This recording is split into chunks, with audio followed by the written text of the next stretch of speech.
La double prédestination est l'idée selon laquelle Dieu a créé certaines personnes dans le seul but de les envoyer en enfer.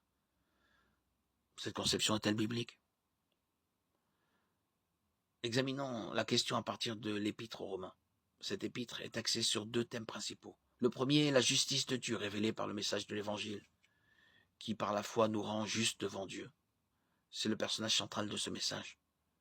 Jésus-Christ qui nous justifie. L'Évangile nous apprend comment vivre une vie juste. Romains 12, Romains 1, 16, 17. Le deuxième thème de l'épître aux Romains est la colère de Dieu qui a été et est encore révélée contre toute forme de péché. L'humanité a conscience de Dieu, mais le rejette en pensée, en action. Par conséquent, Dieu manifeste sa colère en le livrant à ses propres penchants, qui le mènent à la destruction.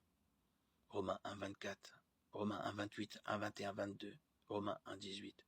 L'homme rejette le Dieu de l'univers et par conséquent, Dieu abandonne l'homme.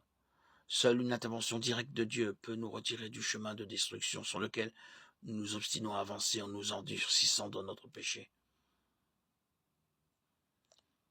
Lisons Romains 9, 22 qui dit « Que dire si Dieu, voulant montrer sa colère et faire connaître sa puissance, a supporté avec une grande patience des vases de colère tout prêts pour la perdition ?» Beaucoup pensent que ce verset affirme que Dieu a créé ces vases rien que pour subir sa colère. Mais ce n'est pas ce qu'il dit. L'homme a déjà subi la colère de Dieu en empruntant la voie de la destruction. C'est Dieu qui supporte ces vases, qui se sont eux-mêmes préparés pour la perdition, en refusant de renoncer au péché et de se tourner vers Dieu. En passant au verset suivant, il est écrit que dire s'il a voulu faire connaître la richesse de sa gloire envers des vases de compassion qu'il a d'avance préparés pour la gloire. On comprend alors que Dieu a choisi certaines personnes de toute éternité pour manifester sa gloire. Autrement dit, il nous a choisis avant la fondation du monde pour être ses enfants et le glorifier. Éphésiens 1,4. Cela ne veut pas dire, bien sûr, qu'il a choisi ou prédestiné les autres à la damnation ou à subir sa colère. La Bible ne parle pas de double prédestination des élus pour le ciel et pour l'enfer.